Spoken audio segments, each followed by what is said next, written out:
Thanks, Priyanshi. So once again, I welcome you all to this webinar.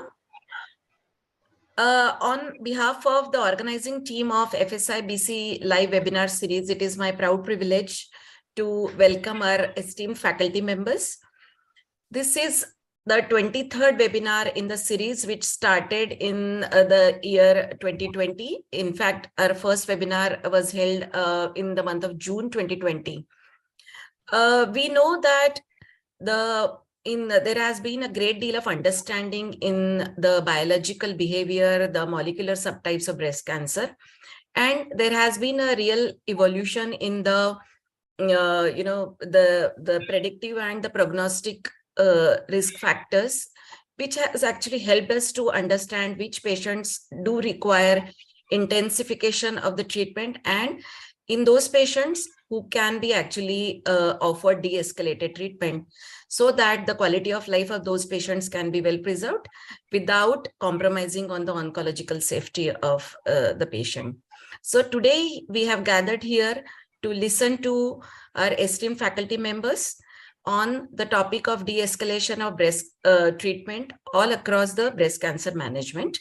So without wasting any further time, I would actually hand over the proceedings to my colleague, Dr. Prekshi Chaudhary, who is a senior consultant in the Department of Radiation Oncology at Max Super Speciality Hospital, Vaishali. Over to you, Dr. Prekshi. Thank you, ma'am. Good evening, all. So today we will discuss the topic of de-escalation, and with so much of newer molecules these days, we often wonder whether there is any de-escalation in the field of medical management of breast cancer. So now it's time to resolve all these issues and listen to our esteemed speaker, Dr. Sudeep Gupta. Sir is Director, Professor Medical Oncology at TMH Hospital, Mumbai. Over to you, sir. Good evening. Thank you very much for inviting me to this excellent webinar. I'm grateful to the organizers for the opportunity to participate. Good evening, Dr. Deo. Very nice to meet you online. Can I share my screen? Can you see my screen? Yes, Dr. Yes, sir. Okay, very good. Yes. So I think the topic is very opportune and very relevant, de-escalating medical treatment. And I thought I'll just add a punchline: when less is more. It sometimes is, not very often, but that is the case on at least some occasions. So I was actually looking up less and more, and I found this interesting cartoon, less talking and more listening, and so on. And I will have the opportunity to listen to my esteemed colleagues later on in the program. So de-escalation is possible in many different domains, including, for the purpose of my talk, systemic treatment, but also, of course, in surgery, radiotherapy, and very importantly, also in terms of the investigations that we perform on our patients. And I will urge the organizers on another occasion to perhaps take up the question of investigations, including expensive investigations that we get done for many patients. Let's start with de-escalating chemotherapy, and first of all, in the domain of ER-positive breast cancer. So let's start with a case. This is a 64-year-old lady with well-controlled hypertension who presents with a lump in the left breast. There is no family history. The examination shows a 1.9 centimeter lump in the upper outer quadrant, and both axillae and supraclavicular foci are normal. This is her mammogram, and you can see this is the classic appearance of a breast neoplasm. She undergoes breast conserving surgery with a sentinel lymph node biopsy, a 2.4 centimeter high-grade tumor. All the sentinel nodes were negative. ER is strongly positive, PR is weakly positive, HER2 is negative, Ki67 is 23%, and lymphovascular invasion is positive. The question is whether we will advise her to take adjuvant chemotherapy or not. or we will advise some additional testing to be able to arrive at that decision.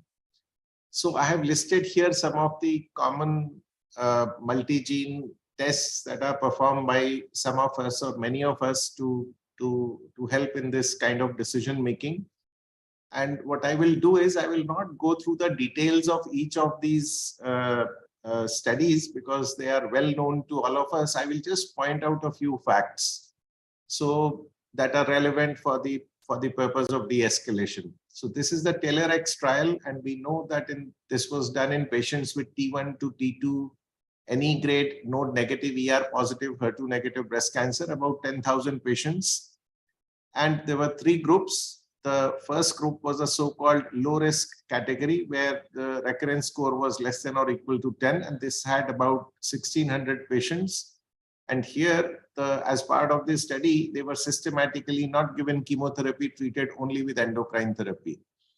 And the result was that there was almost 94% disease-free survival at 5 years, which met the predefined boundary for utility. And so therefore, the result of this particular analysis was positive in the sense that recurrence score, or oncotype DX as it is known, was considered to be useful if the score was less than 10 in patients with node negative ER positive breast cancer. I have not put up those slides here because of the paucity of time, but when you look at the table number 1 of this paper, you will realize that this is largely these 1,600 patients were largely comprised of small, low to intermediate grade ER as well as PR strongly positive older postmenopausal women. So I'm just kind of highlighting the majority of the patients belong to this clinically low risk category.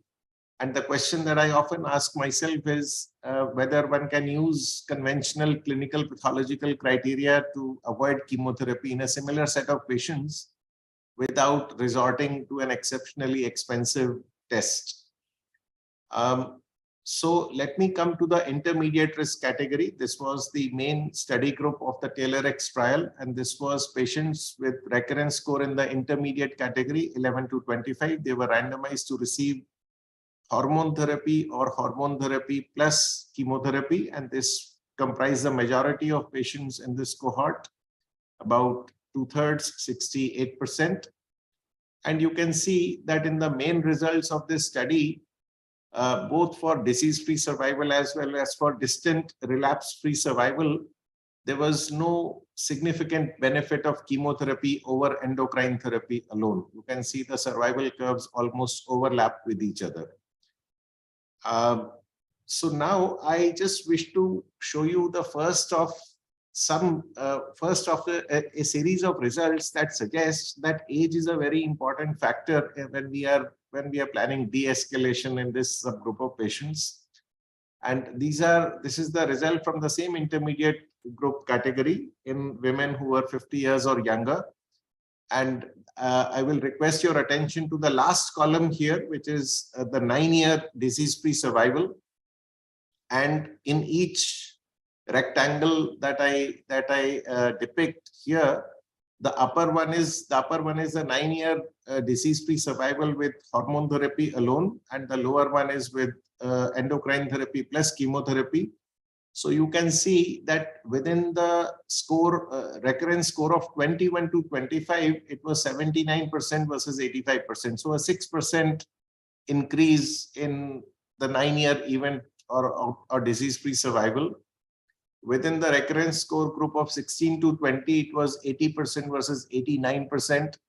And even within the lowest category within the intermediate group, which is recurrence score of 11 to 15, it was 85% versus 89%. And when they publish another paper, you can see that there is an interaction between age and the benefit of chemotherapy, both within low clinical risk as well as high clinical risk. And I will request your attention to this upper diamond here. I don't know whether you can see my pointer, but here, even within the low clinical risk and an intermediate risk recurrence score, does seem to be a benefit of chemotherapy over endocrine therapy alone. Now, this was the other companion trial in node-positive breast cancer. Until now, all the results that I've shown you were for node-negative. And this was the RxPonder study. And these were patients with 1 to 3 lymph nodes positive, randomized to receive either endocrine therapy alone or endocrine therapy plus chemotherapy. And again, if you look at the participants broken down by menopausal status, so on your extreme left are the results for the complete overall cohort. And you can see that chemotherapy did not add substantial or significant benefit over endocrine therapy alone. The middle survival curve is for postmenopausal patients, no benefit. But if you see on the right, again, for node-positive patients also, there does seem to be some benefit of chemotherapy over endocrine therapy alone in premenopausal patients. And this is in node-positive patients who have a recurrence score that is intermediate risk. This is the other study, the MIND-ACT trial, which used Mamaprint and not Oncotype DX. And this, of course, was conducted in patients who had, so they had 3 main categories here according to Mamaprint classification. They also, in addition to genomic risk, they also considered clinical risk, and they divided their patients into clinical low risk, genomic low risk, which is on the left, and clinical high and genomic high on the right. And these were the concordant groups. And the left concordant group, clinical low, genomic low, did not receive any chemotherapy, whereas the right concordant group, clinical high, genomic high, all received chemotherapy. The main study group was a discordant group, where either clinical risk was low but genomic was high, or the converse. And this group was randomized to receive or not receive chemotherapy in addition to hormone therapy. And you can see here that this is the these are the results of adding chemotherapy over endocrine therapy alone. And you can see that in the clinical high genomic low or in the clinical low genomic high, in both the discordant groups, there was no benefit of adding chemotherapy. So this result was supposed to indicate that the group that might actually benefit from doing this test Mamaprint is the clinical high, where some of them can then be categorized as genomic low and avoid chemotherapy. But more recently, last year, the updated results, the 84-month survival was published. And again, I wish to draw your attention to the age interaction. On the left, as you can see, is women who are less than or equal to 50 years. On the right is more than 50 years. And even in the MIND-ACT trial using Mamaprint, you can see again that there is a benefit of chemotherapy over and above endocrine therapy in younger women, but not in older women. So, and these are clinical high-risk, genomic low-risk patients, and about, this is not a very large cohort. This is about 560 patients. But nevertheless, these results are concordant with those of Oncotype DX. So now we have 3 results from randomized studies. One is the TAILOR-X trial, node negative. One is the RxPonder trial, node positive. And the third one is a MIND-ACT trial in the clinical high genomic low risk. All 3 indicate that when you have somebody who's younger or premenopausal, there may be an additional benefit of chemotherapy, even when the genomic score suggests low risk category. So my take on all of these results is that perhaps de-escalation is safest in older postmenopausal patients, and younger patients do seem to derive some benefit from chemotherapy, even if they have even if they have high clinical risk, despite their having low risk genomic classification. So we must think hard before we de-escalate treatment in younger patients. So let me come very briefly to, I don't often use genomic multi-gene signatures because most of my patients cannot afford them. And I'm the proponent, I'm one of the proponents of the idea that good routine pathology evaluation will provide most of the information that is available in these multi-gene classifiers. So you can see here that there are a number of clinical pathological factors that have been considered by many of these algorithms. One of them is called Predict tool, which was developed on a UK cohort. It can be used, some of us use it. What I also want to show you is this old data which used IHC4. And of course, this was done in Mitch Dowsett's lab and analyzed by Jack Cusick. And they showed that if you use a quantitative IHC4 score, not just positive and negative, but a quantitative score combined in an equation that was derived from multivariable analysis, Oncotype DX added very little, if anything, to a good IHC4 analysis. But the problem is that clinical and pathological decision-making needs high-quality pathology and needs quantitative or at least semi-quantitative estimation of pathological characteristics such as receptors. And here, if we are confident of our pathology, we can de-escalate after due discussion with patients. Again, for example, taking age into consideration. Let me come to HER2-positive disease.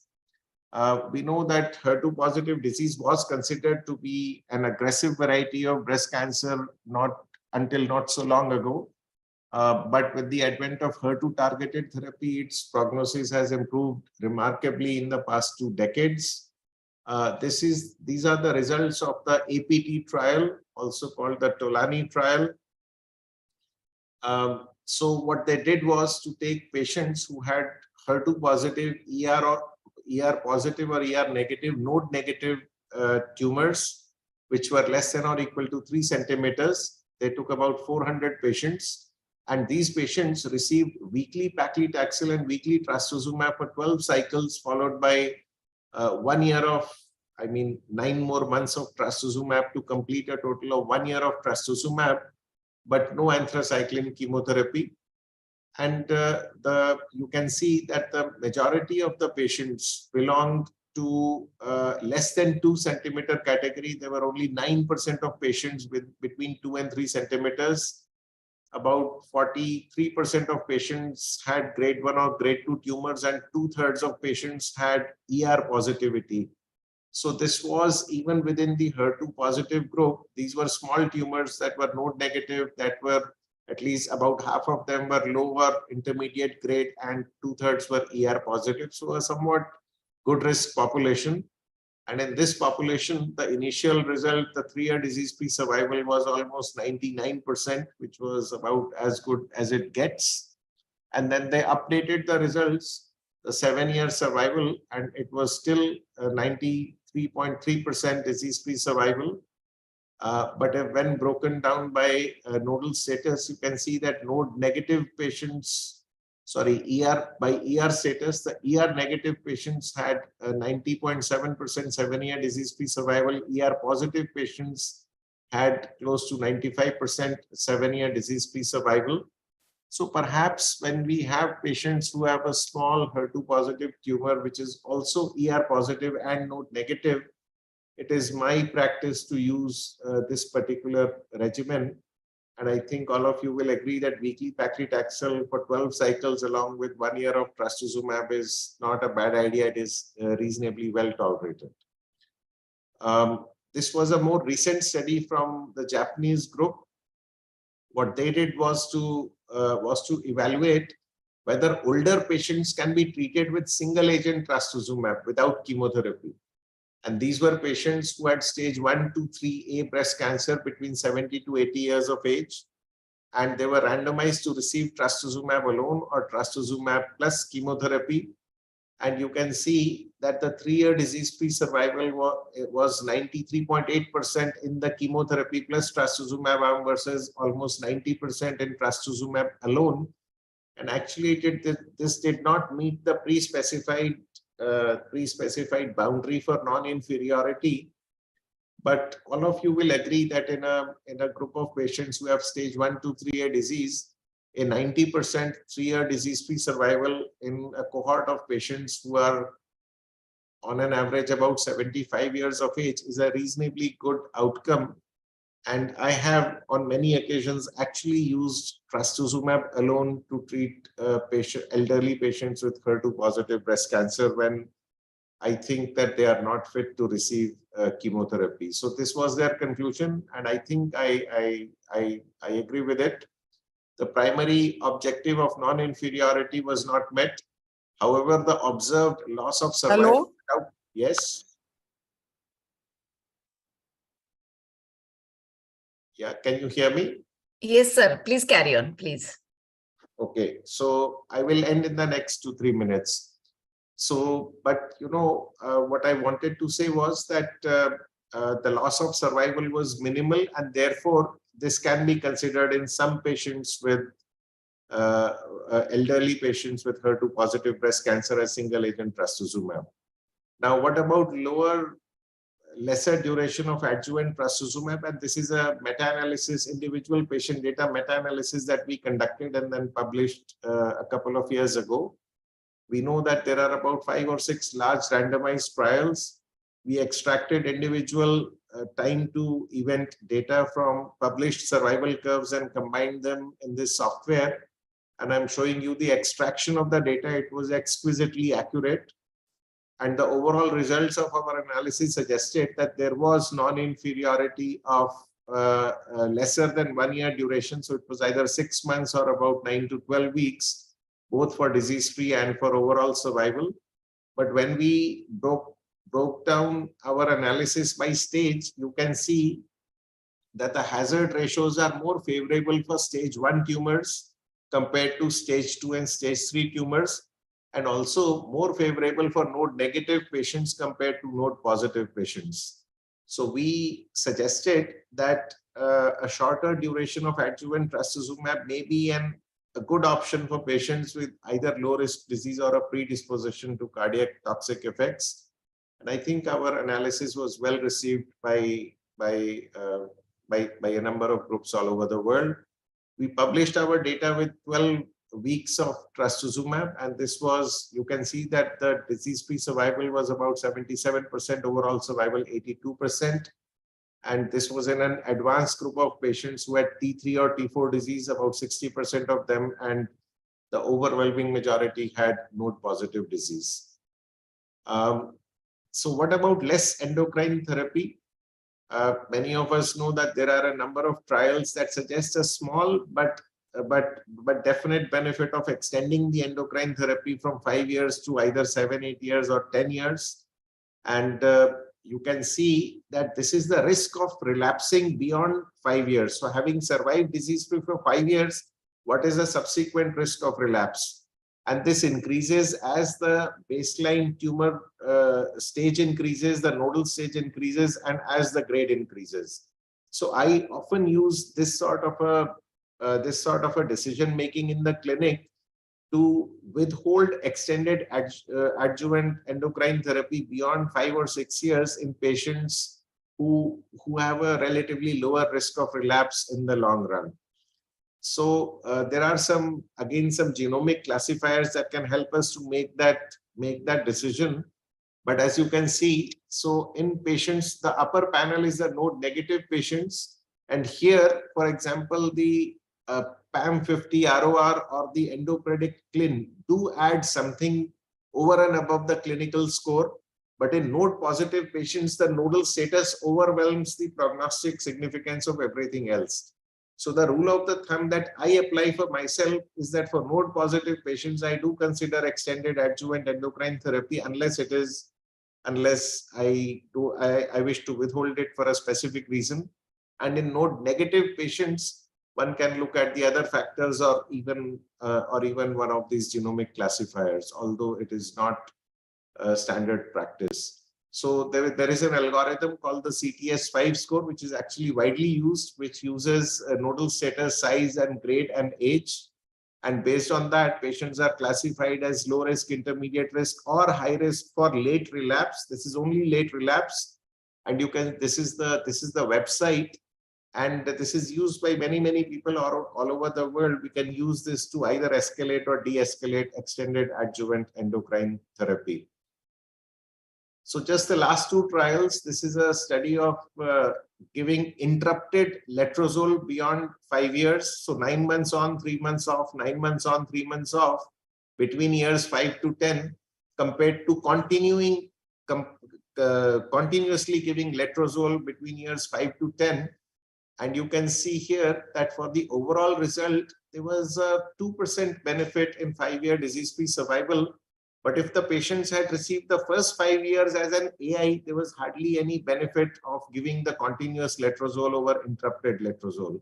And same for overall survival, hardly any difference between the two groups. And actually, if the first 5 year was an AI, then there was no benefit or even a detriment of giving continuous letrozole. And the quality of life was much better, or at least somewhat better, with interrupted letrozole.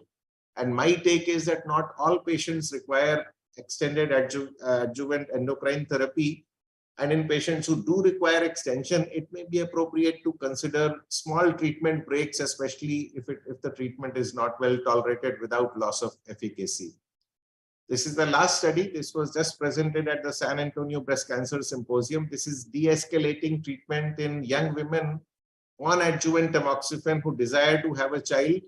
And this is the positive trial presented by Anne Partridge at just a few days ago at SABCS. These were young women who had taken at least 18 but not more than 30 months of prior adjuvant endocrine therapy, and they desired to have a child. What happened was that they were then enrolled in this study if they were willing 3 months of washout. After that, up to 2 years was given to them to conceive, to deliver, and to breastfeed the child. And at the end of that 2-year period, they were, as per protocol, they were requested to resume the endocrine therapy. So the total planned break was 2 years and 3 months, 3 months for the washout and 2 years to completely have the child and feed the child. And this is the outcome. The 3-year breast cancer-free survival was, or the recurrence rate was about 8.9%. The distant recurrence-free interval was 4.5% at 3 years, and this did not meet the pre-specified boundary by which this treatment could be called safe. But again, you can see the baseline risk determines the risk of recurrence. In node-negative patients, in those who have small tumors or those who are grade 1 or grade 2, it was the risk of recurrence was actually quite low. And they gave a comparison with the matched cohort from the soft trial, and they showed that the recurrence here was not very good. But what was interesting was that 74% of patients who entered the study had at least one pregnancy during the trial, and 64% of them had a child, had a live child. And in those who had a child, actually had a better outcome compared to those who did not have the child. There are many confounders in this analysis, and the children were healthy. The rate of low birth weight was 8%. The rate of birth defects was only 2%. So I think this is some data that one can use. We have many young patients in India, and I think we can use this data carefully in selected patients to offer this kind of de-escalation. So let me just summarize. Reducing systemic treatment is possible and should be considered in many clinical scenarios in early breast cancer. I have not gone to metastatic breast cancer. This requires integration of the patient's clinical data and available evidence to create zones of known certainty and also trade-offs, and the patients must be made aware of the trade-offs as clearly as possible, and then one can undertake this kind of treatment. Thank you very much for your attention. Thank you, sir, for giving deeper insights into the topic. I request you, sir, to please stay back for the fireside chat. And there are few questions also in the question box, which we'll discuss then only. Also, there is a request to the audience. Please type your questions in the question and answer box. We will discuss them in the last session. So next in the next session we'll discuss about the de-escalation in surgical management of breast cancer. So from radical surgeries to conservative surgeries, and now we are further talking about de-escalation in the field of surgery. So to discuss this topic, we have with us none other than Dr. Dev. Sir is Professor and Head Department of Surgical Oncology at AIMS, as well as heading NCI Jhajjar also. Over to you, sir. Thank you. Thank you. I'm very happy to be back for the Focus Breast Studies presentations webinars. Can I share my screen?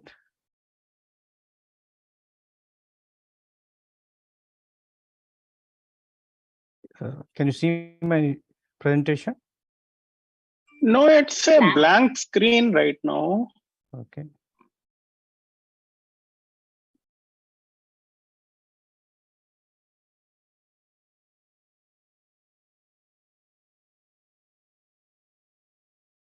I'll just come back.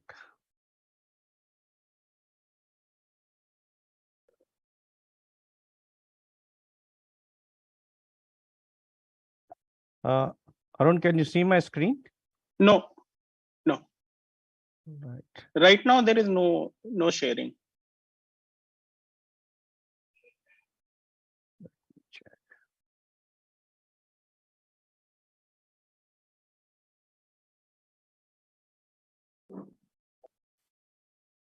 So it's your Zoom screen which is coming and it's blank.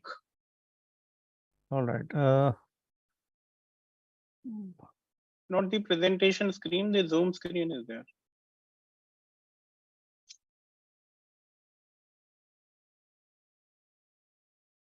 Okay.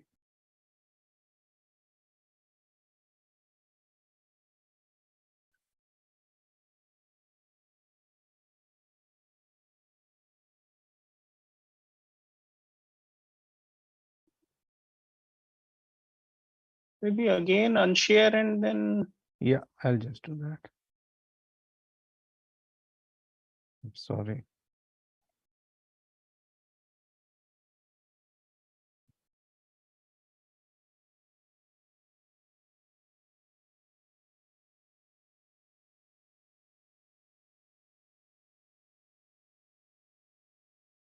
Yes, it's done. No.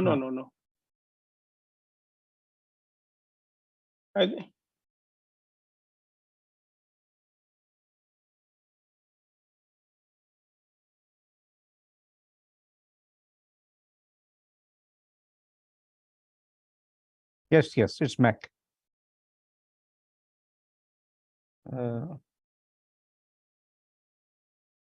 Just a speech. Absolute record. Yeah, but Doctor, they must be doing many Yeah, presentations. I've been doing this. So the same. So the settings should not have changed. Yeah, I use the same laptop for my presentations. Just a second, maybe I'll just take it back. I'm sorry.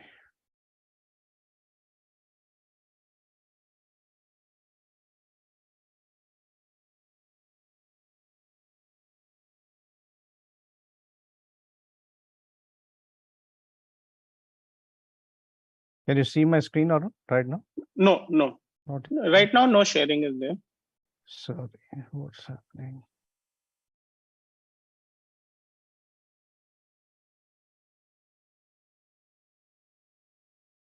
No, you're coming back to the Zoom screen. Sir, can you mail your slides to me so I can show here? Mm, Hello. Yes. Can you share your slides with me so I will show it here? Or else we can take next lecture now and you can share it to me, then we'll All right. I we can can just switch. mail my presentation if you don't Yes, mind. sir. Yes. Yeah. So So if Dr. Tabassum is ready, we can take the next talk. I will... Actually, Tabassum's talk is pre-recorded, so we can play it and meanwhile. Sure. should Sure. I play? Yeah, absolutely. I'll just mail my Can you presentation. introduce her, Rekshi ma'am? Yeah. So our next session will be on de-escalation in the radiotherapy management of breast cancer. And we have a pre-recorded talk by Dr. Tabassum. She is professor at Department of Radiation Oncology, TMH. Priyanshi, please play the slides video.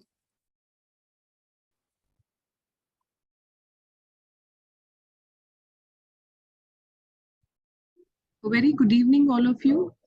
At the outset, I would like to thank the organizers for giving me this opportunity to speak on the topic of de-escalation of radiation therapy in breast cancer.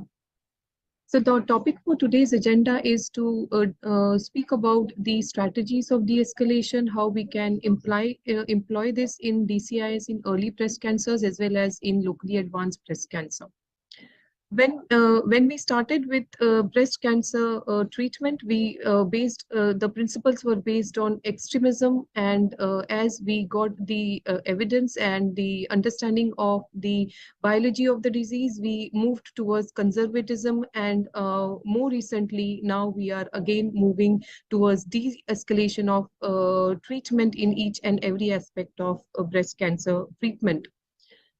So let me tell you about the efficacy of whole breast radiotherapy. We know that it reduces the 15-year risk of local recurrence by 15%, and there is also reduction in breast cancer mortality by 4%, and addition of boost further reduces the incidence of local recurrence by another 50%.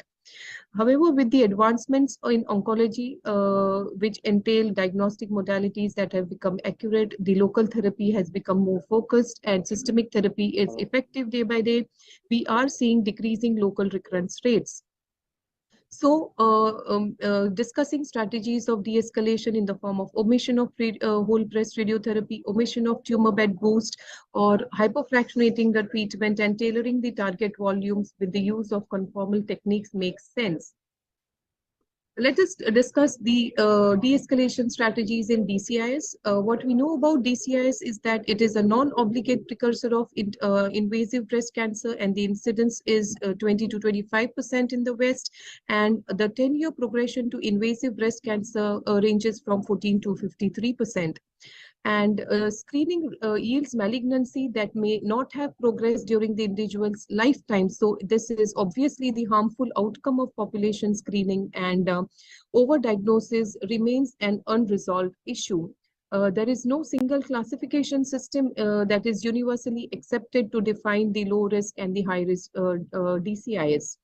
Hence, de-escalating the management of DCIS, including possible non-operative management for low-grade and intermediate-grade DCIS, is the topic of research currently.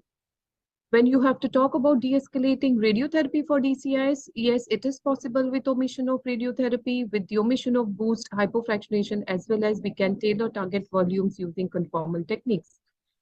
So let us discuss about the evidence for omission of radiotherapy. The case selection obviously has to be the low-risk cases, and what have we learned from the randomized trials and meta-analysis is that there is 50% reduction in loco-regional recurrence rate, but there is no survival benefit. Hence, the earlier studies of RTOG and the ECOG randomized accrued low to intermediate grade tumors up to 2.5 centimeter and negative margins, and for observation versus giving radiotherapy. Other indicators of recurrence are favorable biology depend upon the age, the non-presence of comedonecrosis, whether it is screen detected, whether there is a family history, and whether the DCIS is calcific or non-calcific, and the mode of presentation, symptomatic versus asymptomatic. So various randomized trials are on low-risk DCIs are ongoing, and you can see the low-risk and the COMET and the LORD trial are the randomized trials which are ongoing, and they are accruing low-risk patients based mainly grade 1, grade 2s, and ER/PR positive patients. And the Loretta trial is a Japanese prospective single-arm registry trial that is also accruing the patients and randomizing them with surgery plus minus radiotherapy or hormone therapy, and they are comparing it with active monitoring. So this is a slide that is summarizing the results from the RTOG, and you can see that the 10-year recurrence rate ranges from 10 to 15%, and this is when you are restricting the case selection to grade 1, grade 2 tumors. And based on the molecular selection, there are studies ongoing which are selecting patients based on the DCI score and the decision RT score. And these are the registry studies that are further evaluating the impact of these aids in decision making. Now, coming to the omission of boost and APBI, the St. Gallen International Consensus Guidelines does recommend boost only for patients who are larger tumors, who have close margins less than 2 millimeter, and there is presence of comedonecrosis. Similarly, for APBI, the ASTRO consensus statement includes patients that were defined as low risk as per the RTOG criteria. And what are these? These are the screen detected low to intermediate grade tumors up to 2.5 centimeters and having margins more than 3 millimeter. And these have been categorized as suitable group for offering APBI for DCIS. And the offering APBI using, there are various modalities with which APBI can be delivered. It includes external beam therapy, external beam techniques ranging from IMRT to SBRT to protons, and also brachytherapy based modalities like interstitial and balloon based brachytherapy. This is the most recent update in DCIS, where the TROG DCIS trial has been published recently this year, and here they have done this study in non-low risk DCIS. And how this was defined: young patients less than 50 and patients who are more than 50 but had any one or more risk factors for local recurrence, like the presentation with palpable tumor or multifocal disease or more than 15 millimeter, intermediate or high grade tumors, comedonecrosis, and also surgical margins less than 1 centimeter. So what they have done in patients requiring boost, they have randomized to standard radiotherapy versus shorter course with tumor bed boost. One randomization is between shorter fractionation and conventional fractionation, and the other randomization is between with boost and without boost. So the results of this study have been published at a median follow-up of 6.6 years, and the 5-year local freedom free from local recurrent rates between the conventional and hypofractionation are similar, so they are it is non-inferior. And the benefit of boost was evident in the form of improvement in the local regional recurrence rate. This was 93% versus 97%, and this was statistically significant. It was observed that 45% of the recurrences were invasive in both the arms, and the local recurrence was most commonly located in the original tumor bed, 81% in no boost arm and 73% in the boost arm. Obviously, this comes at the cost of toxicity, and the boost group had a higher incidence of breast pain and induration, and the incidence of induration increased from 6% to 14%. Coming to the strategies of de-escalation in early breast cancers, yes, it is possible for low-risk early breast cancers also to omit radiotherapy entirely, or tailor the boost, and also employ hypofractionation and target volume strategies. So based on the clinical factors, 3 main randomized trials have been published in low-risk patients, and based on the selection of clinical factors and what was the rationale on which it was based, survival benefit with radiotherapy will be less if the baseline risk of recurrence is low, and hence older women have fewer recurrences. They have shorter life expectancy as well as competing causes of death that dictate survival, and adjuvant tamoxifen would reduce the risk of recurrence, and wider margins would further lower the risk of recurrence. So local recurrence following BCS without radiotherapy is also salvageable with repeat lumpectomy or mastectomy. Hence, the impact on survival will be very less in carefully selected low risk patients. And you can see in the table down that at the median follow-up of 5 to 10 years, we have mature follow-up, and in patients who were elderly, it was the cutoff was 70 years in the CLBG trial, and it was 65 years in the Prime 2 trial. And you can see the extremely low local recurrence rate to the less than 8% at 10 years and less than 5% at 5 years. So there are various studies that are ongoing based on in an attempt to identify the low risk factors. A few studies are selecting the criteria based on genomic factors like the oncotype DX, the prosigna, and recurrence score. And there are other studies that have based the selection criteria based on the IHC4 and other clinical factors. So these are ongoing studies, and in various phases of accrual, and all these studies have accrued patients who are more than 50 years, luminal subtype, low-grade tumors, T1 tumors, employing hormone therapy for all, and with the endpoint of 5-year IBTR rate. So we will get to know the data on omission of radiation in future when we get the results of these trials. So now talking about the which patients we can omit boost. So if you see the JEC-ISRO recommendations, the low risk, intermediate, and high risk criteria have been published, and they say that if you have all these factors in the low risk group, then you can avoid boost. And if in the intermediate risk group, if you have any one of the criteria amongst the age, EIC positive lymphovascular emboli, or a larger tumor, closer margins, then you should be offering boost to a dose of 10 to 16 gray. Whereas in the high risk group, you may consider giving a little higher dose, especially if the margins are positive or it is a young patient.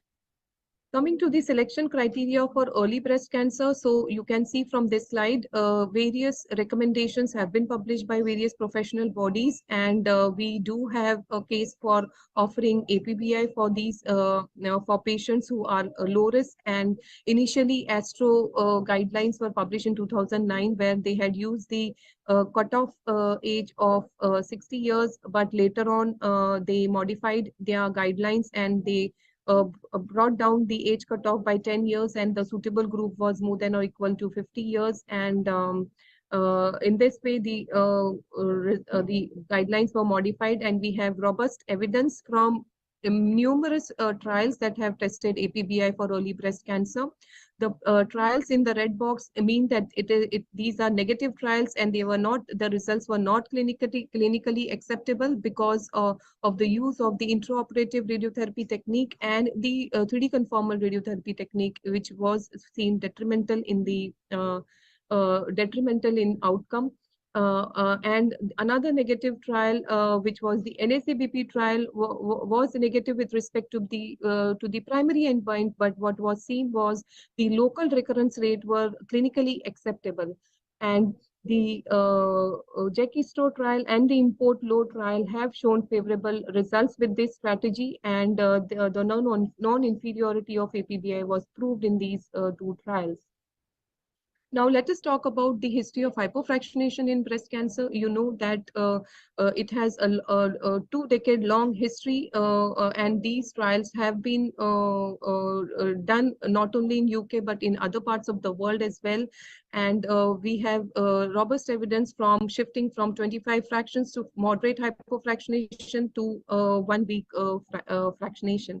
This is the slide summarizing the results of the UK randomized trials, and you can see the radiobiological rationale about it, and you can see the EQD2 estimates of the various regimens, and the slight difference in the EQD2 with compared to the 50 gray is the benefit is being accounted for by the reduction in the overall treatment time. And you can see the convincing, results, the non-inferiority with respect to the local control And also, with respect to normal tissue toxicity, the results are encouraging, and hence moderate hypofractionation has become the standard of care. And the mature results of the 10-year data from FAST trial also gives confidence for offering this strategy for selected cases. So 5 fraction is not the limit, and there are already data from phase 2 trials where they are where the single fraction radiation has been tested not only in the post-operative setting, but there are trials that are going on in the pre-operative setting. And so this is to emphasize that 5 fraction is not the limit, and in very low risk patients, single fraction would be all that will be required in patients. And we have come a long way from 25 fractions to a single fraction, which has drastically reduced the overall treatment time. And no, and I cannot complete the discussion of de-escalation without mentioning about this ongoing trial in which we are testing the strategy of APBI using 8 fractions was plus endocrine therapy, and the experimental arm is just giving a single fraction of APBI without hormone therapy. And the rationale was based on the data of adherence, which was non-adherence to hormone therapy, which was published recently, and it was seen that around 1/3 of patients are not, they don't adhere to the hormone therapy at the end of 5 years. And the data which you can see, the graph, survival graph, which you can see in the lower panel also shows that the benefit of radiotherapy alone is more than taking hormone therapy alone. So we will be more wise when we get the results from these trials. So patients might be able to choose between radiotherapy and hormone therapy in near future. Now, coming to the tumor bed boost, we know that sequential boost was traditionally been given, and in moderate hypofractionation, import high and the RTOG trial have proven the non-inferiority of this regimen. And in fast forward, in the 5 fraction regimen, the hypo trial is testing this. So the randomized trials of SIB, the results of the import high as well as the RTOG trial have been published, and there is no significant difference in the test arms with respect to the patient-reported outcome toxicity as well as the photographic change. The RTOG trial has recently published 7-year data, and the IBTR rate are remarkably low, and there isn't any difference in the grade 3 acute events. So non-inferiority of SIB has been confirmed, and this further reduces the overall treatment time. Now, briefly coming to the end of about de-escalation strategies in locally advanced breast cancer. So there isn't any data that we can omit radiation in LABCs or even the boost, but yes, we can de-escalate treatment by tailoring the fractionation and the target volumes. So this is the TMH experience of ultra hypofractionated radiotherapy, which we employed for all comers during the COVID era. And what you can see is majority of our patients were young, they were premenopausal, we had accrued more of, we had significant proportion of patients with high risk subtypes, and the distribution of mastectomy and BCS was also equal. So these were the unique features and of our patient population, and almost all patients required nodal irradiation, and SIB was given for all patients systematically. So the results, toxicity results are encouraging. We found less than 10% incidence of grade 2 skin toxicity and less than 15% incidence of grade 2 esophageal toxicity. The hypo trial, which is ongoing in our country, is also evaluating the SIB and the hypofractionation, comparing 15 fraction with 1 week radiation in Indian patients, and we will get to know the results of this study in future. The results of toxicity were also in accordance to what was our experience. So tailoring the target volumes is also possible with in the post-NACT setting. So this is the Dutch prospective study which was published, and here they have defined low risk, intermediate, and high risk group, as well as they have defined the strategy of giving whole breast of giving adjuvant radiation. And remarkably, low rates of recurrence rates have been published in this registry study at a median follow-up of 6 years. And you can see the recurrence rates are bang on one above each other. The ongoing randomized trials, the NACBP B51 trial is also trying to address the question of tailoring the target volumes and the need of regional nodal irradiation. So similarly, the Alliance trial is also addressing this question in randomized setting. And in near future, the genomic assays, we will be able to choose or tailor treatment in both DCIS as well as in invasive breast cancer. So I would like to conclude by saying that this de-escalation has been considered in all aspects of cancer care, and it is possible. And the future trials, ongoing prospective trials and randomized trials we will get more information and more confidence of offering de-escalating strategies in all aspects of breast cancer radiotherapy. Thank you. Although she is not present, but a big thanks to Dr. Basum for this wonderful presentation. Now, I think, Priyanshi, you must have got the slides of Dev sir. So we'll resume with the presentation. Yes, ma'am. You can introduce him. So, Dr. Dev is professor and head Department of Surgical Oncology at AIMS and NCI Jhajjar. Over to you, sir. Hi, good evening, Prakshi. Am I audible? Yes, sir, you are audible. Yes, I sent my slides, my apologies. So my talk is on de-escalation in the surgical management of breast cancer. I think surgeons are leading the field of de-escalation over the last 100 years. So it will be more of a historical talk rather than future trials, because we already reached a maximal de-escalation. So that's, I will just take you through the journey, what we have gone through in the last 100 years, the surgical de-escalation of breast cancer surgery. Can I have the next slide, please? There is a paradigm so change in the, excuse me, sir. We have Yes. sent you the request. You can control this slide, like Yes, you can yes, change got by it. yourself. Sure, So, sure. okay. Fine. So there's a paradigm change in the management of philosophy of breast cancer from the era of radical therapy. For almost 70 to 80 years in the last century, we were doing mutilating surgeries, chemotherapy to all, ortho-voltage radiation, and the major endpoints being survival, and with a lot of collateral damage in the form of toxicity and low quality of lives. Then we entered the era of multimodality therapy in the 80s, organ conservation, and slowly shifted to personalized treatment, with the main focus is not only oncological success, but also a good quality of life, including cosmetic and aesthetic outcomes.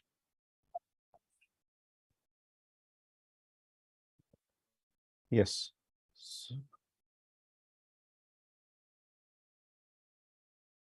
So these were the three distinct periods. If you see the de-escalation, how it has taken place, for almost 75 years, it was a carpet bombing approach. Then we moved into multimodality management, organ conservation.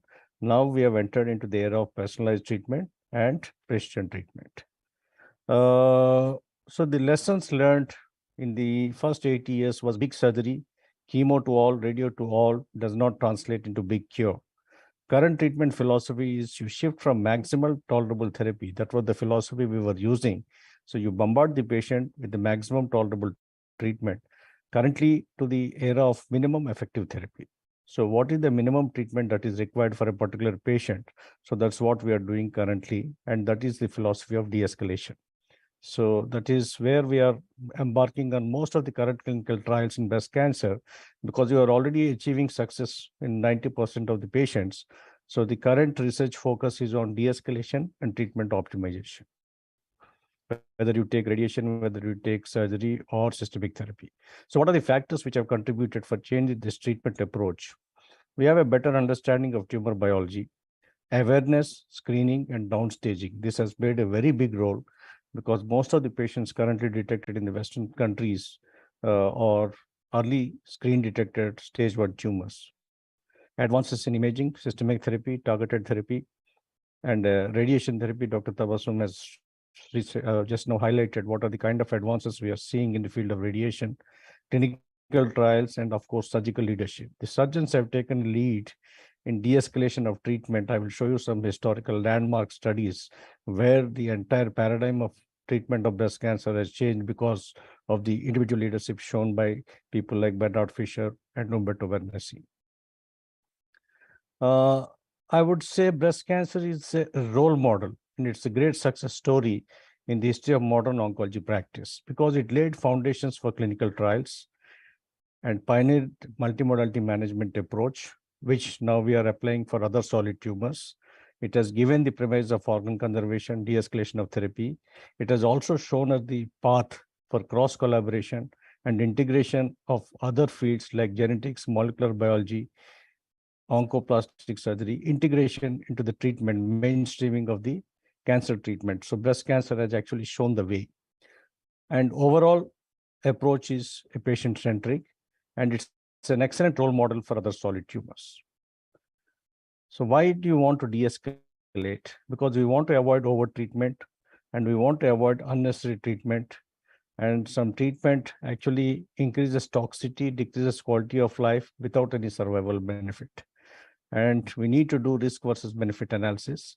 Now we have evidence from trials, and we also have tools, predictive and prognostic tools. Dr. Sudeep has highlighted various biomarkers, gene signatures, on which you can predict whether the patient is going to benefit with a bigger surgery or more chemotherapy. So de-escalation is not only happening in the surgical field, it is happening across all the fields, including surgery, radiation, and systemic therapy. And the buzzword currently, if you see the literature, it is full of articles in breast cancer, especially since you are already reaching the zenith of treatment in breast cancer with excellent survivals. The buzzword is escalation and de-escalation.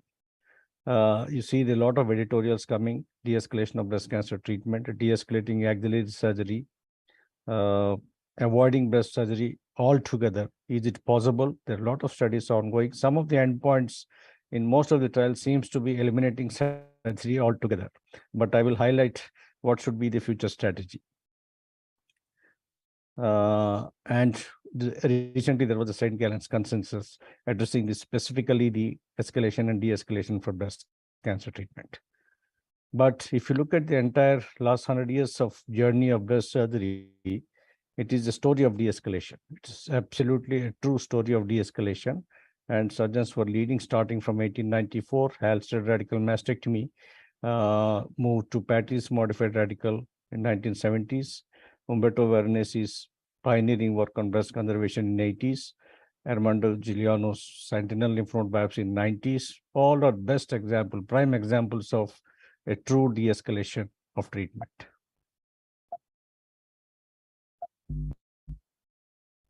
Shoot my slides, please. Yes.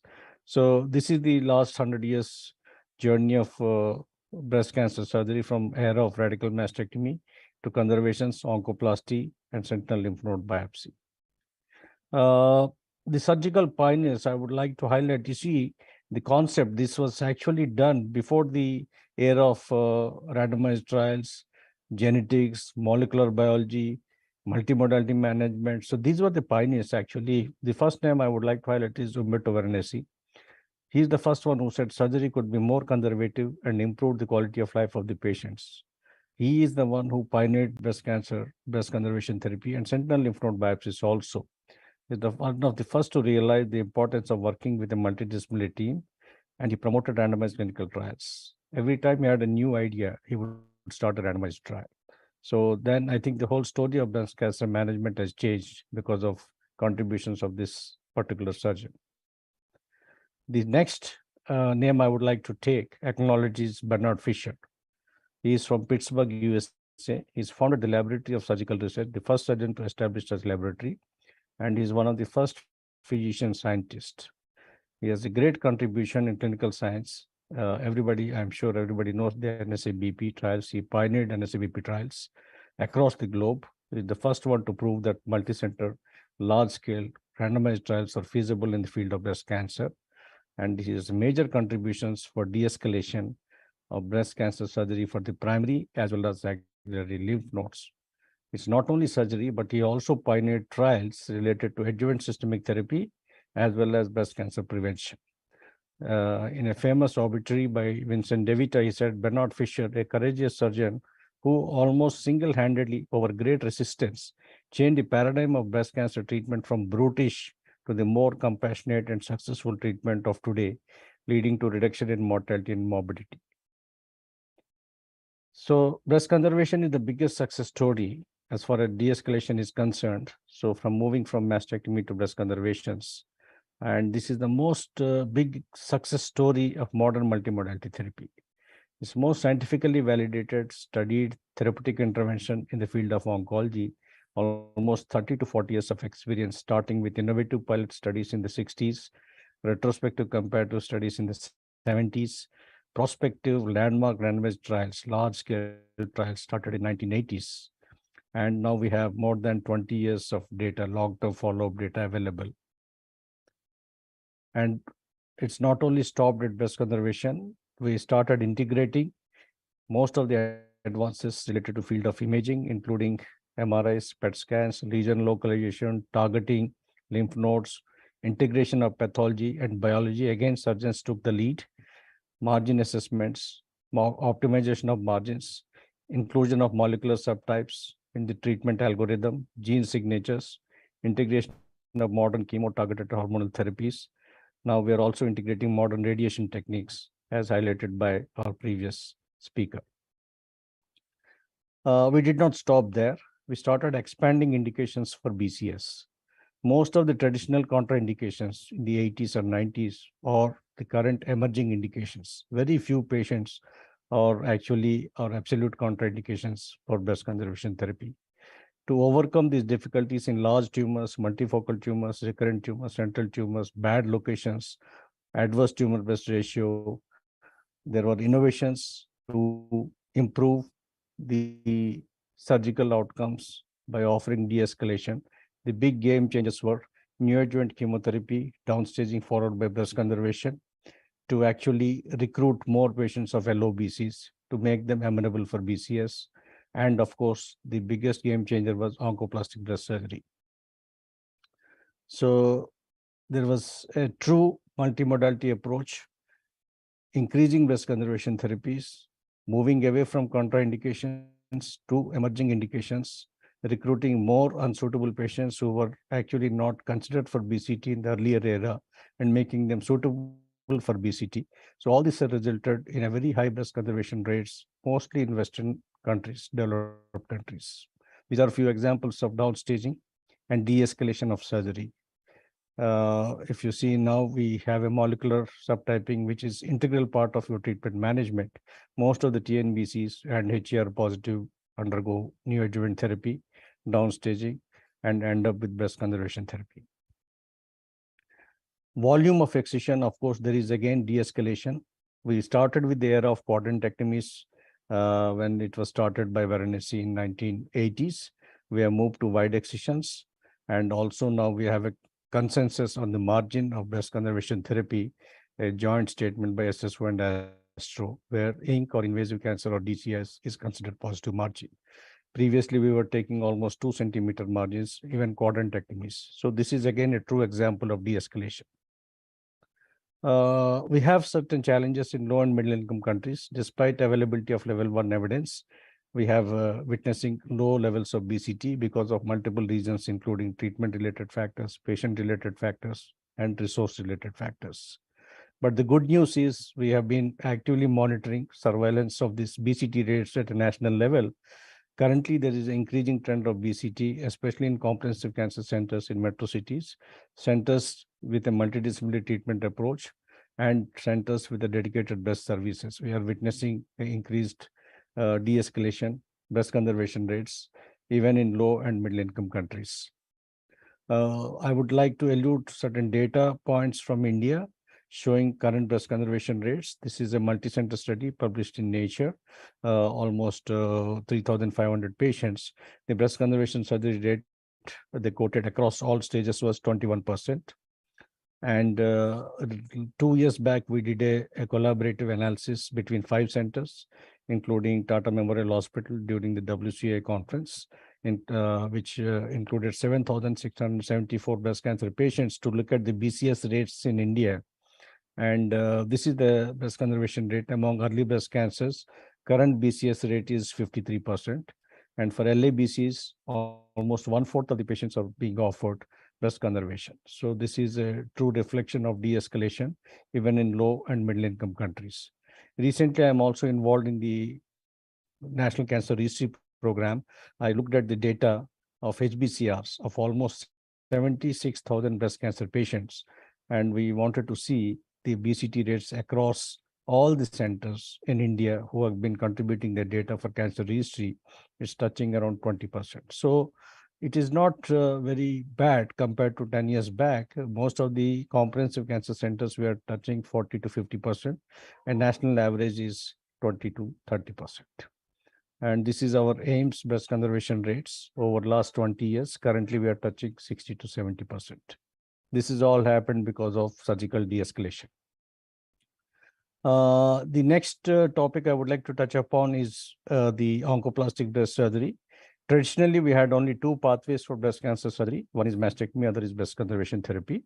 The third pathway, which has emerged in the last decade, is oncoplastic breast surgery, where we combine both oncological techniques and plastic surgical techniques to enhance breast conservation rates.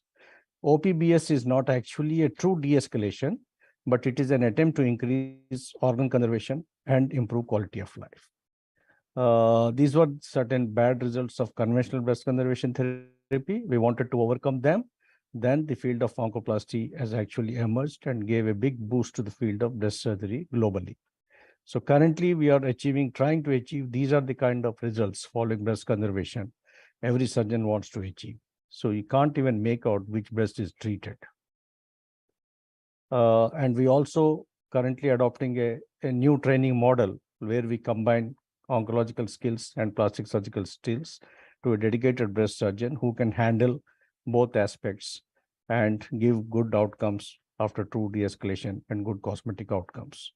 The proven benefits of oncoplastic breast surgery include increased breast conservation rates, improved cosmetic outcomes, decreased margin positivity, decreased re-excision rates, and good patient-reported outcomes. This is, I think, everybody should agree. This is what a patient wants.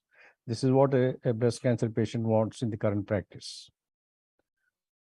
So we have a huge spectrum of oncoplastic breast surgeries. This is what I told you earlier. This is not a true de-escalation, but it is a big attempt at organ conservation. So the current surgical thought process, actually, my thought process has changed over the last 3 decades. When I was a resident, our thought process was very limited and we had only option of mastectomy, that's all, and ALND. But over the years, because of these pioneering trials, pioneering work by surgeons, the current thought process of any well-accomplished surgical oncologist or a breast surgeon is, can we avoid a mastectomy? Is an upfront margin negative BCS is feasible? Is breast oncoplasty required? What type of oncoplasty? What are the other options like neoadjuvant chemotherapy followed by BCS? Mastectomy, if you have no other option, then you go for mastectomy. Even then, we offer reconstruction if the mastectomy is the only option. And mastectomy is the last option in our algorithm or in our thought process when you see a breast cancer patient in the current era. Coming to, I will touch upon briefly on the axillary lymph nodes. This is again a prime example of de-escalation, the best example you can ever quote for a true de-escalation of any treatment. Starting from complete ALNDs till 1980s, we have moved to sentinel lymph node biopsies in the last 20 years. Because of the change in the spectrum breast cancer patients, we see more of small, low volume, node negative breast cancer patients, unnecessary ALNDs, lot of morbidities. So the pioneering effect, these were the 3, I think, pivotal figures in the field of axillary surgery who has actually changed the course of axillary surgery and led to de-escalation, starting with William Halsted, Bernard Fisher, then Armando Guglielmo, who introduced sentinel lymph node biopsy. Now we have a number of modifications of axillary lymph node dissection. And I will just highlight, you see, there's various technologies also played a big role in axillary lymph node de-escalation surgery, leading to the trends. If you see in the US, the blue line is the significant drop in the ALNDs. If you see from 1998 to 2004, it is just fell down to 10 to 20% of axillary procedures or ALNDs. And if you see the green line, that is the SLNBs, how it has took off. This is a real true de-escalation which has happened in a short span of time. Coming to our own experience in India, we have been working hard on sentinel lymph node biopsy, axillary de-escalation since I think 2000, I think almost 20 years of work we have been doing. So these are certain publications. Now we are also looking at de-escalation of axilla, even node positive patients after neoadjuvant chemotherapy. These are the markers we place in the lymph nodes, downstate the axilla, then do just targeted axillary lymph node dissections. We also wanted to look at the patterns of care of axilla in a country like India. So this is a survey we undertook, and this work is published recently in the Journal of Surgical Oncology. So what is the uptake of sentinel lymph node biopsy across the breast surgeons in India? So this was a survey in which we have shown that almost 65% of surgeons have adopted sentinel lymph node biopsy. That is really a good news because we are slowly moving from the era of ALND to SLNB. And after 20 years of doing workshops, continuous medical education sessions, now a good number of surgeons who are devoting their time to breast surgery are moved to sentinel lymph node biopsy, almost 65%. So this is the landscape of de-escalation of axilla starting from 70s ALND, then sentinel node for node negative, sentinel node for node positive, sentinel node after neoadjuvant chemotherapy. Now we are entering the era of omitting sentinel lymph node biopsy altogether. No surgery to axilla at all. So there are a lot of trials on the extreme right which are addressing if the imaging is normal, we don't even attempt sentinel lymph node biopsy. So this is the, I think in the next 5 years, you will have the outcomes of these trials. The other situations where we can avoid sentinel lymph node with a normal axillary imaging, these are the trials which are addressing this issue.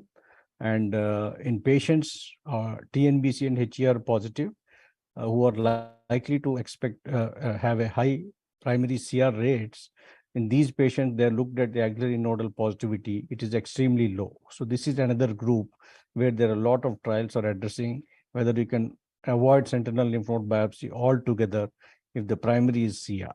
So these are also ongoing trials. So the latest landmark publication came in Lancet recently from MD Anderson, eliminating surgery altogether in patients achieving clinical CR. So they looked at this a small cohort of patients, TNBC and HER positive, where they did only vacuum-assisted core biopsies after clinical CR, and almost 60% of patients achieved CR on core biopsy. They just followed up without lumpectomy and shown a good disease control. Of course, this is a very small cohort, and the follow-up is not very long. So we have to be careful with these studies. So just before I wind up, there are a few points regarding the future of de-escalation of surgery I would like to highlight. So what is the impetus for eliminating surgery as part of the initial treatment of breast cancer and possible consequences? You need to start thinking about what is the limit, what is the boundary beyond which you cannot push the surgery out. By avoiding a 1 hour simple lumpectomy means you can miss 20% of patients with DCIS. There may be hidden invasive cancer, which can be missed on core needle biopsy. Incorrect diagnosis of pathological complete response. Currently, you do a core biopsies, image-guided multiple core biopsies may result in the failure to receive additional systemic therapy, which can miss positive residual disease. Avoidance of surgery will mean more intensive imaging follow-up. So most of these patients, if you skip surgery, if you avoid lumpectomy, they need more intensive follow-up, a higher percentage of false results and more biopsies during the follow-up. For many patients, this is a recipe for increased anxiety. So there is no expectation that elimination of surgery will improve the survival outcomes. It can only decrease what is already a very minimal morbidity of a lumpectomy or SLNB. Is multiple large bore vacuum assisted biopsies in the radiology department in a fully awake patient is a better option than a simple 20-minute lumpectomy? We have not actually addressed this issue. We have not compared what patient wants, what are the cost implications, and what are the outcomes. Is surgery the treatment patient would like to avoid the most? Identify those who could avoid radiotherapy or systemic therapy. It would save more time, more adverse effects, and more healthcare costs rather than avoiding surgery. In the era of when women are increasingly choosing bilateral mastectomy for a small disease, is it likely that they would accept no surgery at all for a primary breast cancer? This question needs to be answered. Breast surgery is old-fashioned. It does not rely on molecular targets, high-tech equipment, or targeted therapies that cost thousands of dollars. It's just a simple one-time, half an hour to 1 hour procedure, low-cost procedure. So just to summarize my talk, field of surgery is the oldest, time-tested, and most effective treatment modality for breast cancer. It laid foundations for treatment of de-escalation. Currently, surgery has pushed the boundaries of de-escalation to a maximum. Current breast cancer surgery is very simple, organ conserving, low cost, short duration, mostly day surgery with very high patient satisfaction. Most of the trials addressing to eliminate surgery, they quote the morbidity and quality of life of the era of radical mastectomy. They talk of extreme lymphedemas, loss of breast. We no longer do that actually. So the current aim to eliminate surgery altogether needs a very cautious approach by oncological community. So with that, I would like to conclude my talk on surgical de-escalation. Thank you very much. Thank you, sir, for this crisp and clear presentation. So till now, we have listened to our speakers talking about their experiences and evidences in their individual fields. Next in the session, we will have a fireside chat in not so cold December evening. We have 4 stalwarts. The panelists are same as our speakers, Dr. Sudeep Gupta and Dr. Dev. And to moderate the session, I will now like to invite Dr. Goel. Sir is Senior Director in Department of Surgical Oncology, Max Super Speciality Hospital, Vaishali and Patparganj. And Dr. Rajiv Agarwal, sir is Senior Director, Chief of Breast Surgery at Medanta Hospital, Gurgaon. Over to you, sir. Thank you, Dr. Prekshi. Firstly, a clarification. Dr. Sudeep unfortunately had urgent ICC meeting, so he had to leave. So it's me, Rajiv, and Dr. Dev. Right. And before we go further, I would like to say that it's always a pleasure to have Dr. Dev join as a faculty in our series of webinars. And it is a really, really wonderful talk that we heard.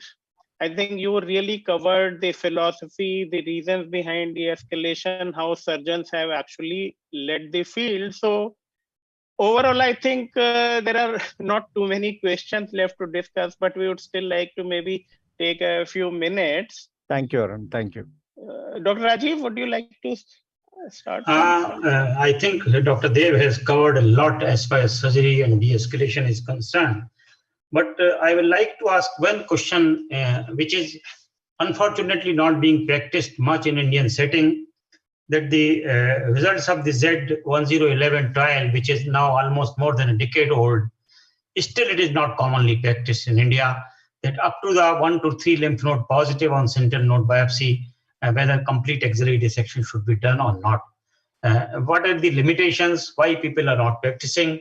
I would like to have a comment of my colleague and friend, Dr. Dev. Hi, Dr. Rajiv. Good evening. So that's a very valid question. If you look at the patient profile of a Z11 trial, that's a very a specific subset of patients, a low volume, elderly, luminal, early stage breast cancer, screen detected breast cancers.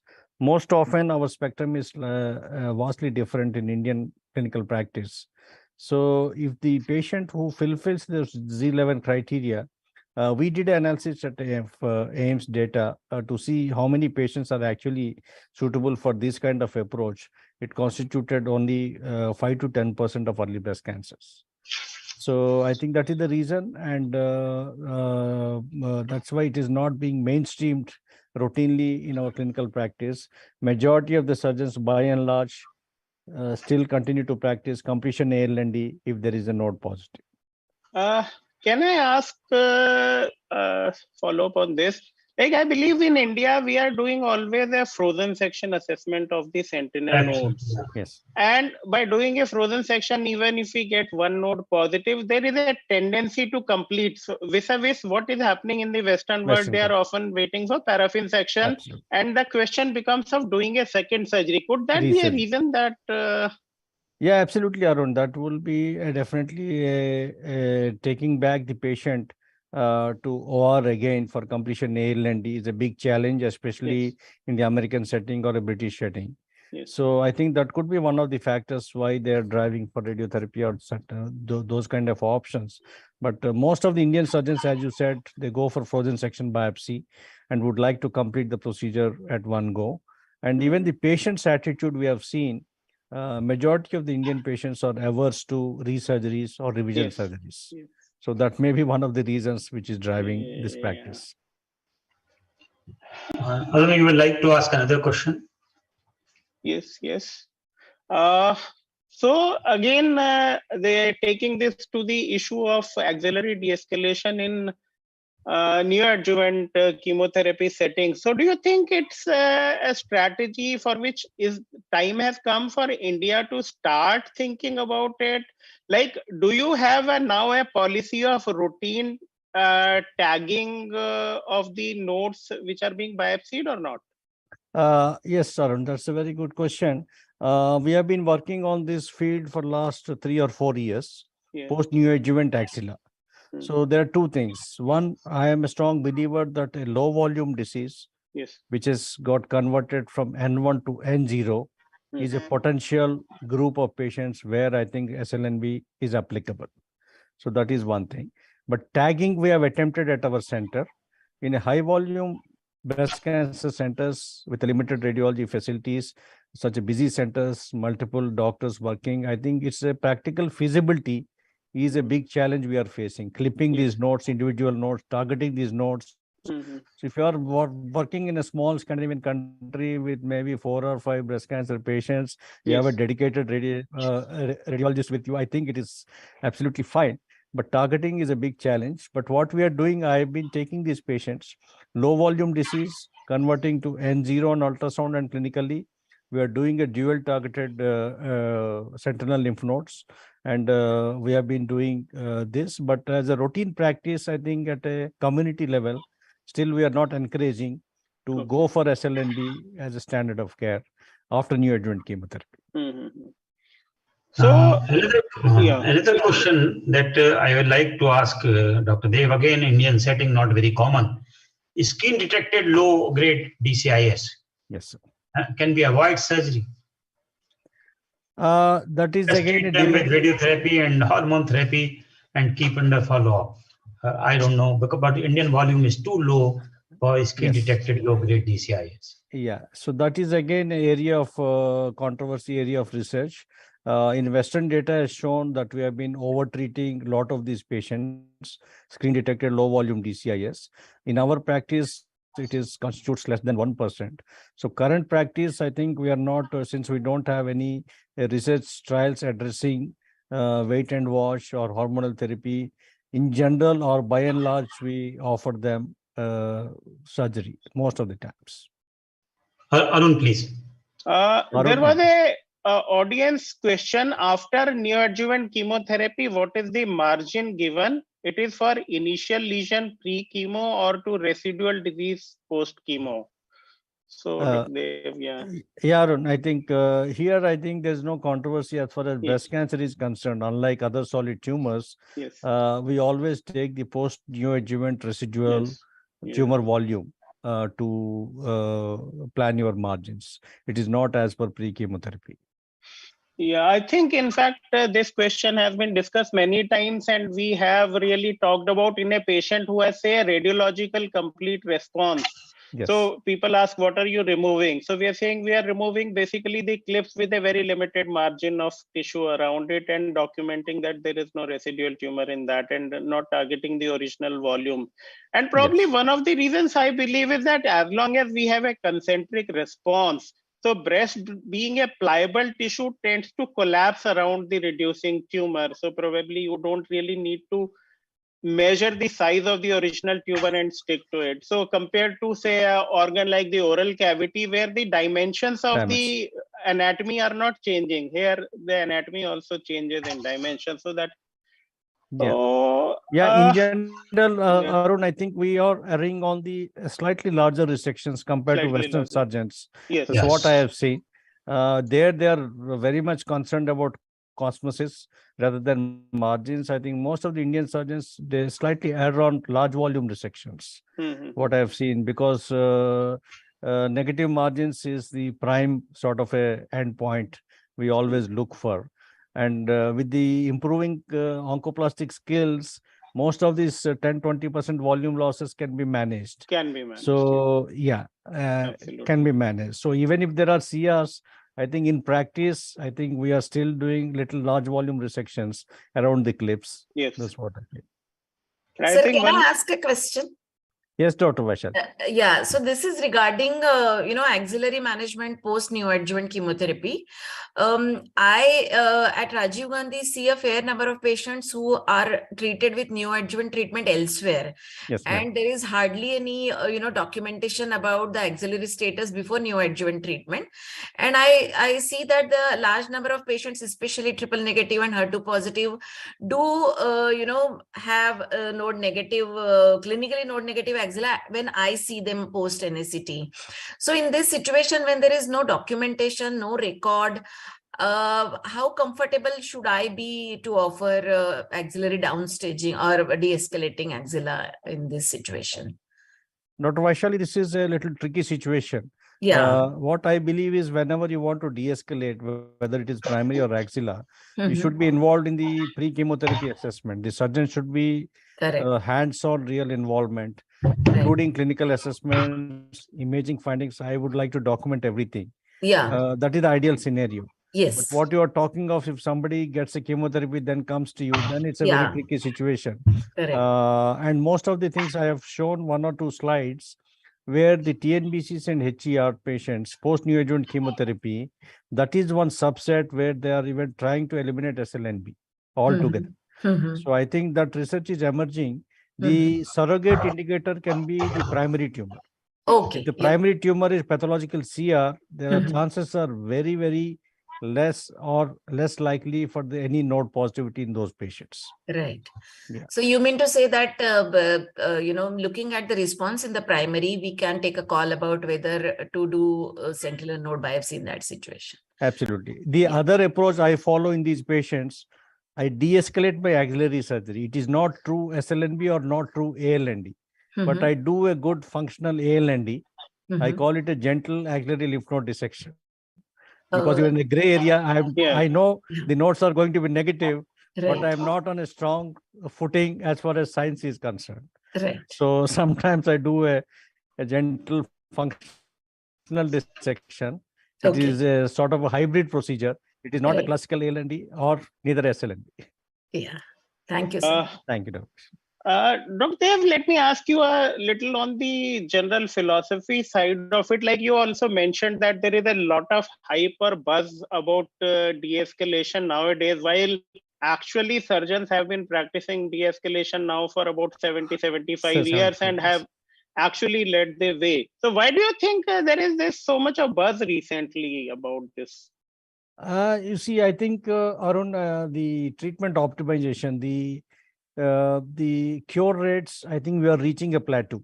Okay. As Yeah. far as breast cancer is concerned. Yes, You are absolutely. talking of 90% survival, 1% recurrence, 2% recurrences. Yeah. I think the next, area of research is optimization and de-escalation. Yes. Yes. So I think we are entering that era. And Mhm. most of the trials I see, or one of the endpoints seems to be eliminating surgery altogether. So that is where I am little not I know. comfortable. Absolutely. And absolutely. I think surgery has got, I think, a lot of advantages.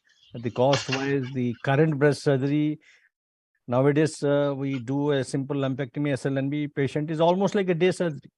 Yes, yes. I always tell my patient the surgery is the shortest, cheapest, maximum cure, and least uncomfortable to patient. Absolutely, absolutely. I think that is what it been alluded by Monica Marrow in her editorial when she was talking Yeah, of de-escalation. She said, I think the patient's view has never been taken into consideration. yeah. If you talk to most of the patients, they said, I am absolutely fine with surgery, but I want to avoid chemotherapy or I want to avoid I know, radiotherapy. absolutely. So, Yeah. In fact, if I were to say something about medical oncology, the de-escalation that we are seeing in medical oncology is coming through the medium of genomic Genomics. multi-gene panels, and they are actually increasing the financial burden on the Absolutely. patient in a very big way. And because of that financial cost, majority of our patients are not able to afford that sort of testing or cannot have the benefit of de-escalation. So Yes. that is an area where probably we need to work a lot if the patients have to benefit from de-escalation in the field of medical oncology. Yes, Dr. Yeah. Arun, I think I fully agree. It is actually not truly happening. The true de-escalation in medical oncology is, I think, a long way to go. Even Yeah. HER, you see the trastuzumab therapies, Yes, despite absolutely. compelling evidence for short duration, I see majority of the patients ending up with 1 year of trastuzumab still. In fact, there is a lot of escalation in medical oncology, Yes, like yes. integration of two targeted therapies. Dual target. If there is no pathological CR, extension of chemotherapy, and all these. Absolutely. I And think, yeah. Anyway. Again, there is a question from the audience. When we take post-NACT tumor volume in the primary tumor site, why cannot we take the post-NACT axillary disease volume for surgery when it is N0 clinically? it is actually, I think the rationale is same. That's what we are doing. You do a imaging assessment, clinical assessment, Yeah. and one converting to N0, we treat it like N0 only. That is why we are doing SLA. Yeah. And I think I can add one more thing here. Currently, for the primary tumor, we are adding radiation after reducing the extent of surgery, and generally axillary radiation is something which is being avoided. So Yes. if there is any microscopic residue in the axilla that is not being covered with radiation, so that would also be something we have to keep in mind. Not Absolutely. only that, Arun, tumor is one, and we are removing the tissue around the clip or around the tumor. Yes. While axilla is not one a single unit, there may be definitely. multiple units. Multiple We may be nodes. missing the lymph nodes. Yes. So that's why axillary assessment is more complicated Yes, than absolutely. probably the primary. Absolutely. And the true de-escalation is de-escalating everything. Yes. If you de-escalate surgery, but you want to escalate systemic therapy and radiotherapy, I don't think it is a real true de-escalation. Absolutely, absolutely. So I think yeah, we should put a stop here. It's a huge topic, and really we can have a lot of when it's a fireside chat, we can continue. But I think we'll stop it here. We are just 5-7 minutes over the time. Thank you. So thank you, Dr. But I must say that all the three speakers have done a justice and very, very good material to the topic, and it has added to our knowledge and probably the knowledge of the audience. Thank you, Dr. Dev. Thank you. Thank you, Dr. Raji. Thank you, Vaishali. Thank you, Arun. Thank you. I really enjoyed. Thank you very much. It's a pleasure having you with us. And it has been our very, I think, the very well attended webinar. Till the end, there were nearly 175 people in the audience. So that's the, I think, attraction of having a wonderful faculty. Thank you, sir. Thank you so much. Hi, Dr. And we would like to have you more often, Dr. Dev. Yes. Thank you, Dr. Raji. It's always a pleasure. Always a pleasure. Thank you. Good night. Over to you, Prekshi. Yeah, so thank you. A big thanks to all the faculty members and the audience for this participation. And we'll be coming soon with our next webinar in the year 2023. So thank you, everyone, and good night. And thank you to Mice Ideas for your support. Yes. Yeah. Thank you. And have a good night. Thank you. Good night.